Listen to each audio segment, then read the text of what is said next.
අයිබෝවන් අදත් මම ඔයගලන්ට ලස්සන කොණ්ඩ මෝස්තරයක් කරන්න ආවා. අපි අද බලමු මොකක්ද කරන කොණ්ඩ මෝස්තරය කියලා. අපි මම අද වෙනසකටත් එක්ක පොනිටේල් එකක් දාගෙනම යාවේ. මෙන්න මේ විදිහට අපි හැමදාම දානනේ පොනිටේල් එක. දාලා දෙපැත්තෙන් කොණ්ඩේ ඉතුරු කරගෙන තියනවා මේ විදිහට. වෙනසකට තියෙන්නේ ඊට වෙලා ඉන්න එක වෙන් කරගෙන නැහැ. මම පොඩක් හැඩයකට කරලා වෙන් කරලා තියෙන්නේ. මොකද මම මේ දෙපැත්ත ගොතනවා. ගොතලා ඉවරලා මේකෙන් තමයි අපි පොඩි බන් එකක් හදනවා. ඒ බන් එක තමයි අපි මුලින්ම දාන්න ඕනේ. ඊට පස්සේ තමයි අපි ගොතන එක. ඔයගලන්ට කැමති ආකාරයට කරන්න පුළුවන්. ඉස්සෙල්ලා කොණ්ඩේ ගොතන්න පුළුවන්. පස්සේ බන් එක දාන්න පුළුවන්. නැත්නම් බන් එක දාන්න පුළුවන් ඉස්සෙල්ලා. නැත්නම් පස්සේ ගොතන්න පුළුවන්. ඔය විදිහට ඔයගොල්ලෝ කැමති විදිහකට කරන්න පුළුවන්. ඔයගලන්ට පුළුවන් මේ ඉතුරු කොටස අපි පැඩින් එක වගේ තමයි පොඩි බන් එකක් හදන්නේ. ඒ බන් එකට ඔයගලන්ට පුළුවන් කොණ්ඩේ බෑක් කෝප් කරලා කොණ්ඩෙන් බෑක් මේ විදිහට රවුන්ඩ් කරලා මේ විදිහට රවුන්ඩ් කරලා බන් එක හදන්නත් පුළුවන්. එහෙම නැත්නම් දැන් ගොඩක් අය ආස නැහැනේ කොණ්ඩේ බෑක් කෝප් කරලා ඒක ඔයගලන්ට පුළුවන් පැඩින් එකක් තියලා පැඩින් එකකින් මේ විදිහට බන් එක හදා ගන්නත් පුළුවන්. ලොකු පැඩින් එකක් තියන්න අවශ්‍ය වෙන්නේ නැහැ මේ කොණ්ඩ මෝස්තරේට. සාමාන්‍යයෙන් ඔයගලන්ට පුළුවන් මේ කඩේ තියෙන අර ඩෝනට්ස් ගන්න තියෙනවා මේ ස්පොන්ජ් එක වගේ ඒක අරගෙන ඒකෙන් දෙකට කපලා ඒක දිගෑරලා දෙකට කපලා කෑලි දෙකක් අපිට වෙන් කරගෙන එකක් අපිට මේකට පාවිච්චි කරන්න පුළුවන්. මෙන්න මේ ආකාරයට උගලන් පැඩින් එක සෙට් කරගන්න පුළුවන්. පැඩින් එක සෙට් කරලා ඉවරලා අපි මේ කොණ්ඩේ මෙන්න මේ විදිහට නාමලා හරි මෙන්න මේ විදිහට අපි බන් එකක් හදාගන්න.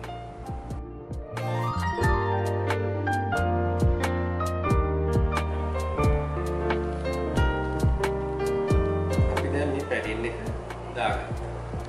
මෙන්න මේ විදිහට පැඩින් එක අපි දාගෙන තියෙන්නේ.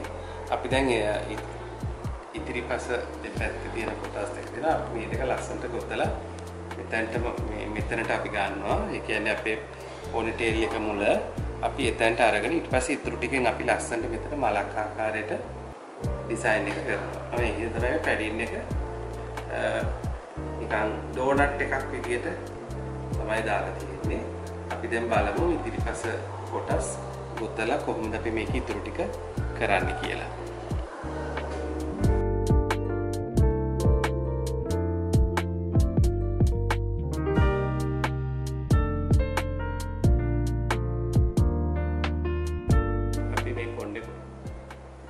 වැක්ස් පාවිච්චි කරන්න ඕනේ. වැක්ස් එකක් පාවිච්චි කරන්න. මොකද ඇත්තටම මේ අර කොණ්ඩේ ගස් ඉස්සිලා වගේ පේනවා සමහරවිට බ්ලෝඩර් එක කරද්දී. ඒක අපිට නීට් කරගන්න තමයි අපි වැක්ස් එක පාවිච්චි කරන්නේ. මේ විදිහට අපි කලින් මේ විදිහට ගොතලා තියෙනවා. ඔයගොල්ලෝ මේ විදිහට ගොතා ගන්න.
දැන් අපි කලින් විදිහටම මේ ඉතුරු කොටසත් මේ ගොතලා ඉවර කරගන්න ඕනේ.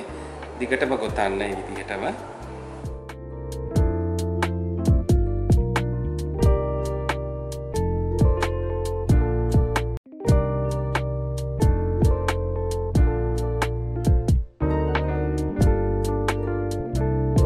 අපි දැන් දෙපැත්තත් මේ විදිහට ගොතලා තියෙන්නේ. අපි දැන් ඊට පස්සේ කරන්න ඕනේ මේ දැන් මේ ඉතිරි කොටස ගොතලා ඉවරෙච්ච අපි ඒකෙන් තමයි මෙතනට රටාවක් දාන්නේ. මම හිතුවා ඒකට ලස්සන චූටි මල් වගේ හිටින්න මොස්තරයක් කරන්න. දැන් බලමු කොහොමද ඒක කරන්න කියලා.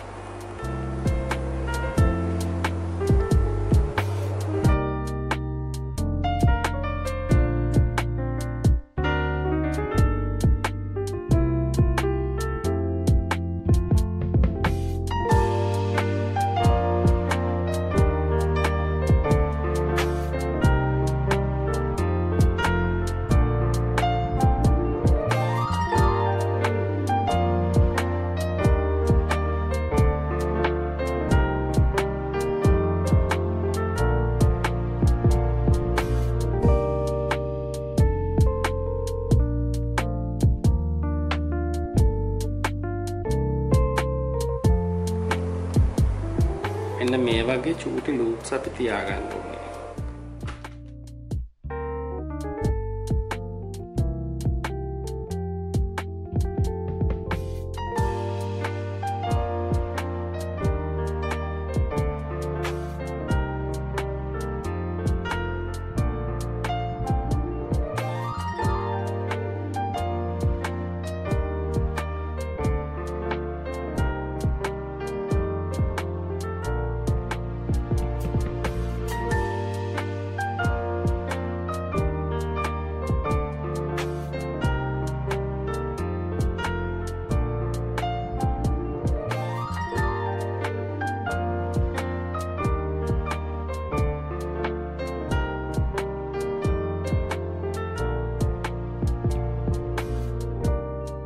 අපි දැන් ඉතුරු කොටස් ටික මෙන්න මේ ආකාරයට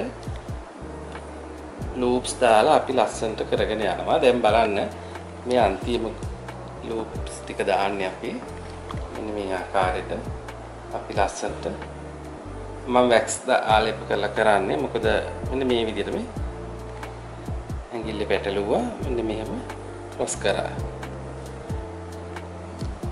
මේ විදිහට අපි පින් කරගන්නවා.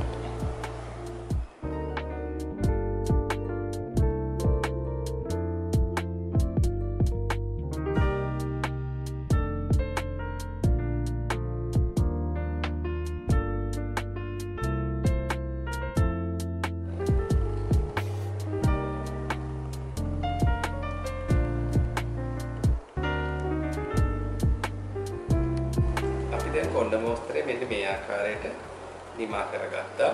දෙපැත්තෙන් ගෙතුවා. පැඩින් එකක් වගේ බන් එකක් තිබ්බා අපි තියලා අපි ඉතුරු මේ ගොතලා ඉතුරු වෙන කොණ්ඩ ටික තමයි අපි මේම ලූප්ස් ලස්සනට හදලා තියෙන්නේ. සීත්‍රෝ ලූප්ස් එහා මෙහා පේන්න ටයිට් කරලා නැහැ. මේ විදිහට මේ ස්ටයිල් එක කරලා තියෙනවා. අපි දැන් බලමු මේ ස්ටයිල් එකට කොහොමද ඕනමන්ට් එකක් පාදගන්නේ කියලා.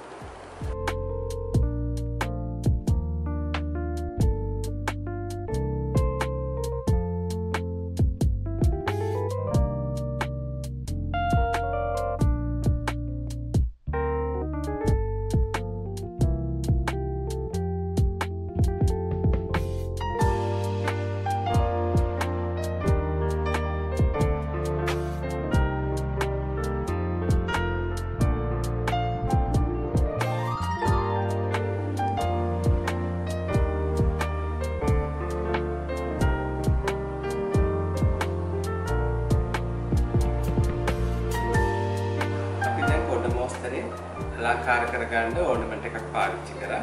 දැන් බලන්න ඕගොල්ලෝ පොඩි එක ඕනමන්ට් එකකුයි තා චූටි ඕනමන්ට් කෑල්ලක් මෙතනින් අපි සෙට් කරලා තියෙනවා. ඒ වගේ ඕගොල්ලන්ට පුළුවන් මේ කෝටි තව ලස්සන කරගන්න. තවත් මේ තවන්න කැමති විදිහට ඕනමන්ට් ඕනනම් ඕනමන්ට් මලක් තනි මලක් පුළුවන්. ඒ වගේ ඕගොල්ලන්ට කැමති විදිහට මේක කරගන්න පුළුවන්. ඕගොල්ලෝ උත්සාහ කරන්න. කරලා පුළුවන් නම් මට ඕගොල්ලොත් කරපුවා ෆොටෝස් කමෙන්ට් කරන්න. මම අඩුපාඩු තියෙනවා නම් කියන්න. මම ආසයි ගොඩක් ඒවා අඩුපාඩු වලට කියලා දීලා ඕගොල්ලන්වත් මේ යම්කිසි තත්යකටම හදන්න.